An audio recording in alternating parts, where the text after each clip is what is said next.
Kia ora, good evening and welcome to Central News for Thursday the 14th of August 2014. I'm Anne-Marie Case-Miller. In today's news, the New Zealand Transport Agency is putting the finishing touches on a new home for a colony of rare black mudfish discovered in the Waikato. A large population of the freshwater fish was found living in a drain in the path of the Rangiiri section of the Waikato Expressway. Before construction work started, they were captured and moved to tanks at the University of Waikato, where they were cared for by a team of ecologists while workers finished creating a new habitat near their original swampland home. The Transport Agency's Waikato Highway Manager, Kay Clark, said the mudfish would be released back into their new home in early September. A key stakeholder group working on ways to protect the Waikato and Waipa rivers is taking a multifaceted approach to gathering information about the right way forward. Healthy Rivers Plan for Change co-chair Alan Livingston explained why the iwi and Waikato Regional Council are doing more to protect the health of the rivers. I guess it's twofold in that first and foremost is the government through its national policy statement on freshwater standards has established that firstly, water quality had to be improved, and that was in their 2011 policy statement. In 2014 and this year, they came out and said how it had to be improved, and so it put more pressure on the Regional Council to carry that out. The other aspect is with the Waikato River settlement in 2007 with Waikato iwi or Waikato Tainui, the vision and strategy there was for the clean-up of the Waikato River. So in our case with the Waikato and then subsequently the Waipa, there is a twofold reason for the cleaning up of it. In sport, and the Bay of Plenty Rugby Union have appointed Brad Fleming as head coach and Victoria Grant as assistant coach for the Bay of Plenty Women's 2014 Sevens team. Brad has had an extensive playing career, playing for the New Zealand Sevens for 10 years under Sir Gordon Tietjens, Super Rugby for 6 years and professionally in France for 5 years. Victoria also comes from a strong playing background. She was captain of the New Zealand Black Ferns and has also represented New Zealand in Sevens.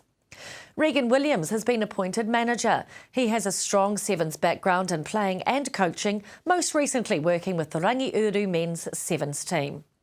The Bay of Plenty Women's 2014 Sevens team have their sights firmly set on the Northern Regional Qualifier on the 7th of December in Hamilton, followed by the Bay Engineers Tournament, which is on the 10th of January at Mount Maunganui, and finishing with the Bailey's National Sevens to be held on the 17th and 18th of January in Rotorua.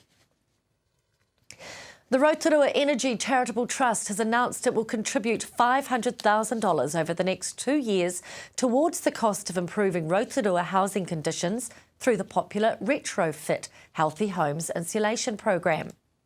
Healthy Homes is a government subsidised program administered by the Energy Efficiency and Conservation Authority.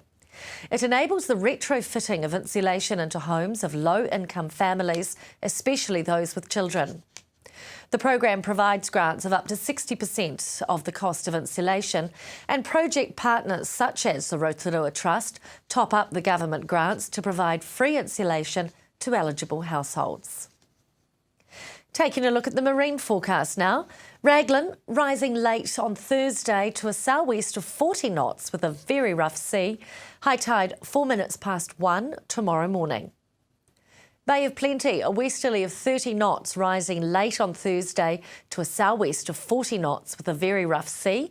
High tide 25 minutes to 11 tomorrow morning. Still to come on Central News, we speak with 2 young adventure enthusiasts, and up next, find out more about the Tauranga Eastern Link.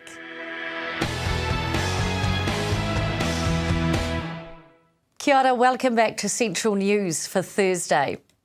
The Tauranga Eastern Link has been labelled a road of national importance, and construction is well ahead of schedule, meaning the road may be finished early. The recent heavy rain in Northland saw many major roads closed and highlighted the problem of poor quality roading, especially as the government looks to bigger 5-axle trucks for greater freight efficiency.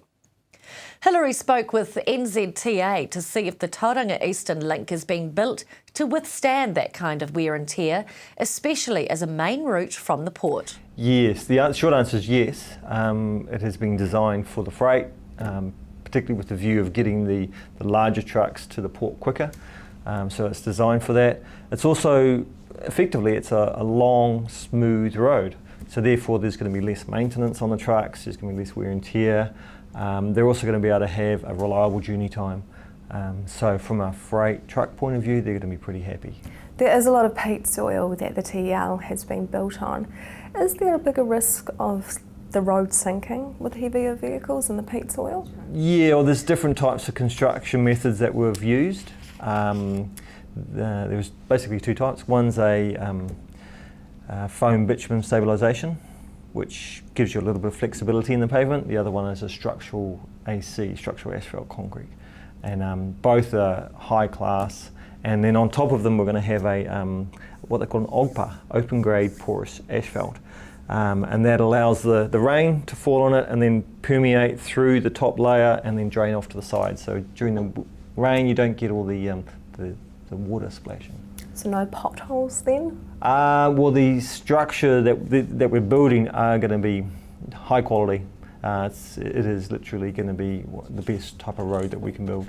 So maintenance should be pretty limited. Are you still looking at tolling the road? Yes, we're tolling the road from the Domain Road interchange down to the Paengaroa roundabout. So there's about 15 k's that's going to be tolled. And yeah, that's moving along. It's going to be very similar to the Northern Gateway, where there's electronic license plate recognition.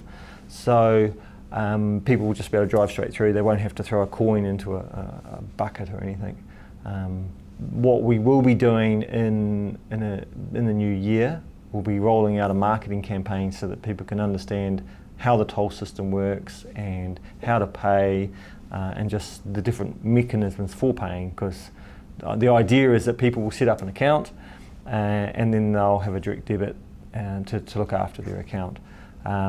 Whereas you can also looking at opportunities to, there's a 0800 phone number, and we're looking at a card where people can go and top it up in it's an account where they go into a supermarket or something like that just to top it up. But that's all being developed at the moment, and in the new year it'll all come together and we'll roll it out. You can keep up to date with the Tauranga Eastern Link progress on NZTA's website. 100 years ago, thousands of young Waikato men went to fight in the First World War. Their names are on the war memorials of our towns and villages, and an exhibition that will open at Waikato Museum next year aims to put faces and stories to the names of those who've served and died. It's hoped that descendants of soldiers and nurses who served in World War I and have links with the Waikato will contribute to the exhibition with keepsakes, photos and other collectibles. Curator Dr Dan Morrow explains more about the For Us They Fell exhibition. For Us They Fell is focused on the lives of men and women from the Waikato region who served in the First World War. There are essentially two components to what we're doing. There is a website, www.forusttheyfell.org, that's currently available, and there will be a major exhibition opening on Anzac Day 2015. The website is a forum for people to contribute information, anecdotes or photos about their ancestors who fought in World War I. Tell me about that. For Us They Fell is a place where people can do research about soldiers and nurses from this region who served in the First World War, and they can upload that research to soldier and nurse profiles, which are, I suppose, similar to Facebook profiles. To start the project rolling, you've gathered a list of World War I soldiers and nurses from various databases. Can people add to that list? They can. So there's a form available on the website where people can approach us asking to have a soldier or nurse added. What type of information are you hoping to receive? We're seeking family stories, anecdotes, remembrances, but the website is also a portal where people can find out facts about the service of soldiers and nurses. The exhibition has a Waikato focus. Are people able to contribute to the website if, for instance, they're from the Waikato but their ancestors were from Palmerston North? That's a good question. We would love to add anybody to the database who has a significant connection with the Waikato.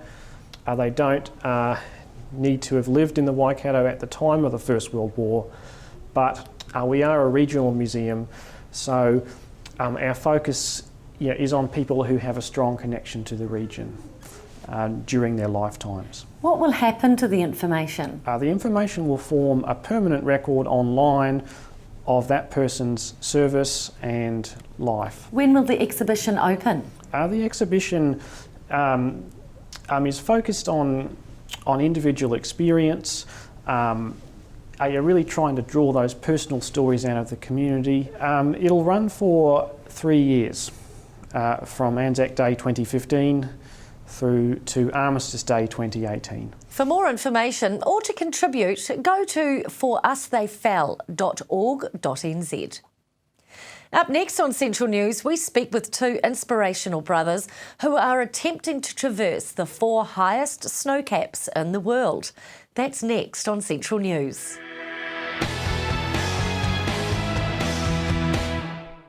Welcome back to Central News. Brothers Josh and Zach Lyon describe themselves as two ordinary guys doing the extraordinary. They've set their sights on a multi-continental 3-year assault on the world's 4 largest ice caps. The expedition aims to ski the world's 4 largest ice caps, Greenland, South Pole, Patagonia and the North Pole, over the next 3 years. I spoke with the adventure enthusiasts recently to find out the aims of the 4 Caps expedition. How have you been training for this expedition? The most similar thing we can do to practice dragging sleds is dragging tyres. So we've got 2 car tyres that we've attached to a backpack with 20 kilos of weight in it, and we just go for a couple of hours in the morning and at night just around the streets of Hamilton. It's predominantly strengthening our legs. That's a big factor. Obviously we'll be pulling for 8 hours a day for the first case for 25 days. So it's an endurance as much as it is mental. It's an endurance with your legs. So building up the strength in your legs is really important. What are you pulling on the sleds? All your gear and food? That's right, yep. So for Greenland it should be about 55 kilos of all our gear. So we have all our food, which is about 30 kilos I think, and then our tents, all our clothes, everything we really need to live and survive for 25 days. How are you funding this project? Primarily through sponsors. We have put a fair bit of personal commitment into it as well, but we have some tremendous sponsors on board, Waikato based, who have helped us out for the Norway and the Greenland leg, they've been great. Do you guys get on well? Because you'd hope that you did. You would hope that we did. Luckily we've lived together for 22 years, so we know what pushes each other's buttons, so we steer clear of that. But we also know how to pick each other up should one of us be on a downer on the day. So we're pretty in tune with each other, and we can help each other out in the darker days. Yeah, you're good mates. Yeah, definitely. Best friends. Yeah. Now, you've got some extraordinary people on your team. You've got Rob Hamill, a legend in his own right, as your team leader, and an amazing patron, Peter Hillary. What does the support from these people who've kind of been there, done that, what does that mean to you? It means a great deal. I mean, without Rob, I can say, with 100% certainty, we probably wouldn't be here where we are here today. And people like Peter, we also have Graham Dingle with support. All their experience with their similar projects, is invaluable. So they're just letting us know how they've done their things, and we're translating that into how we're going to do ours as well. Why is it important to you to inspire, to motivate, to encourage other young people? Well, like Josh said earlier, we haven't grown up with the outdoors. It's more been something that we've grown into, and with the generation sort of growing up in a technologically based sort of generation, Josh and I find it sort of a little bit sad that we've got this beautiful natural landscape around us that's not getting quite fully utilised. And people, when we were growing up, a lot of dreams that we did have or ideas that we did have would obviously get shut down, not by everybody, but by quite a few people. And we want to show people that their dreams, as silly as they may sound to them, not to let anyone else put them down and sort of go for it. And look at us now. we're sort of living the dream. At the end of 4 ice caps in 3 years, what are you hoping to look back and have achieved? Crikey. Well, hopefully, obviously, we've done the 4 caps. We've walked in and completed our exhibition. I couldn't tell you, to be honest. I think it's a bit more about the journey than actually the reward at the end of the tunnel for us. So hopefully I will be different. There's no doubt about that. We will be different, and hopefully stronger from that as well. But yeah, I couldn't tell you exactly what I'm going to gain out of it. Same thing, like Josh said, we always get told growing up in that school, it's not about the start or the end, it's about the journey to get you to those places. And just in the last 3 years that we have been planning this, I myself feel like I've grown as a person, and there's a lot of things that I got, and a lot of people that I got to meet that I wouldn't have met if I hadn't actually started this journey to start with. So, yeah. So you've got a crowdfunding project as well. Can you tell me about that? Yep, so that was obviously helping us gain some more funds for Greenland, and which will overflow into the next leg as well. So basically we're looking for community support and pledging to our cause to help us along and get to the line again. Now, is one ice cap more challenging than the others, or are they all just as equally hard? In their own right, they are equally as hard. Each one's got a slightly different aspect that's tough. For instance, South Pole, it's just so long. It's 2,200 kilometres. And Patagonia, it's very technical. It's a lot of more mountain work. And then North Pole is, I'd say, the most dangerous, just because you're walking across frozen Arctic Ocean, and really at any point you can sort of fall in. And then, yeah, it's not the place you want to go for a swim. It's quite cold up there. So each one has their own dangers, and you just got to work and train around those. What drives you? I think having the dream and actually working towards a dream, that's pretty much it, to be honest. You know, got that light at the end of the tunnel is me going to complete the actual what I've set out to do, and obviously having the support along the way with Rob and our parents and our family and friends, it just makes it slightly easier as well to get there. Well, nothing too much to add. Like Josh said, I lean on him. He might not know it as much as he does, but he drives me just as I can imagine I might drive him. If he's up training, I sort of feel bad that I'm not up training, so I've got to get up and train. So yeah, it's a give-take sort of relationship. To find out more or follow their travels, go to www.4caps.kiwi. Matamata has embraced a fundraiser for Daffodil Day. We find out more next on Central News.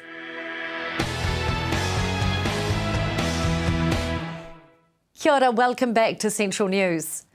The Cancer Society's Daffodil Day appeal began on Friday, August the 1st and runs for the entire month, ending in a national street collection on Daffodil Day, Friday the 29th of August.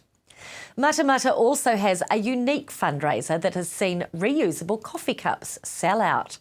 I spoke with Matamata Daffodil Day Area Coordinator Rexine Hawes to find out more. Rexine, Daffodil Day's August the 29th, but fundraising is right throughout the month. And you've had a fantastic idea and fantastic success with reusable coffee cups in Matamata. Tell me about that. Well, I think when you run an annual campaign, it's always good to introduce something that's really new and that you think people are really, really going to enjoy. And from our experience, my husband's and my experience, coffee is huge in Matamata. People love coffee. And so we thought, well, why not make reusable coffee cups? We put our own design on it, sent it off to a graphic designer who supplied us with the cups and the design, and then sent them all back. And we've just had an amazing response, like you said. It's gone beyond what we actually thought. We thought we might dribble them through the month, but within the first week, the first shipment was gone. You've actually nearly sold out of the second shipment as well? Yes, they arrived a few days ago, and already we've got half a box left. That's incredible. That's absolutely incredible. And where can they be purchased from in Matamata? Because it's only a local initiative, so they are only available in Matamata, which we're pretty proud of. But there's Old LM's Cafe on Arawa Street, and then Readout and Espresso to Go on on Broadway. Yes. And Espresso to Go and Old LM's will fill them up with coffee for you as well. Really? Could you? There's nothing better. No, and they're a 450ml cup, so they're larger than a latte. So if you like coffee, you're going to get a really big coffee hit. Now, it's non-stop fundraising this month, isn't it? You must just be going from one initiative to another. And you're running a stall outside the ANZ Bank over 3 days. Tell me about that. That's right. Well, we decided to include just a few other initiatives rather than just doing the Cups and Daffodil Day. We thought, well, how can we really make some money? And we usually run a Balloons of Remembrance campaign, which raises us thousands, which we didn't do this year. So we thought we need to compensate by raising all that money by doing something else. So rather than going around businesses getting little bits and pieces and things, I thought, well, why not go get really unique items? So we've got 3 items up for raffle. One is an outdoor photography package worth $740. We've got a beautiful Daffodil Day themed painting done by a local artist, and we've also got Tracy Gaskell has donated over $800 worth of Nutrimedics products, and they are fantastic for people who have just gone through chemotherapy or radiation and they just want to feel really pampered and good again, because your skin and your hair, it just sort of loses its luster after radiation and chemo. So, you know, go out and buy one and get a raffle and win someone these fantastic packages. Absolutely, and tickets can be bought from that on the 18th, the 20th and the 22nd. That's right. Outside the ANZ Yes. in Matamata. For more details, go to Facebook and search Matamata Daffodil Day. Time to take a look at the weather now, and it's a cool end to the week. Hamilton expects showers, increasing fine spells. That's southwesterly, keeping things cool though. 14 your high with 2 your overnight low. Around the region now, with Pāroa expecting a similar day, fine spells, few showers. That cool southwesterly means you reach 14 degrees with a low of 4 overnight. Matamata 13 your high with a low of 4. Te Awamutu 14 and 2, and Tokorua 11 degrees and down to 0 Friday night. Tauranga mainly fine, the southwesterlies ease and expect a high 15 degrees for Friday with a low of 5 overnight. Around the Bay, Te Puke can expect a high of 13 with a low of 5. And that's Central News for today, Thursday the 14th of August 2014. Thank you for joining me. Make sure you join our Facebook page and let us know of news in your community. I'm Anne-Marie Case-Miller. Ka kite anō.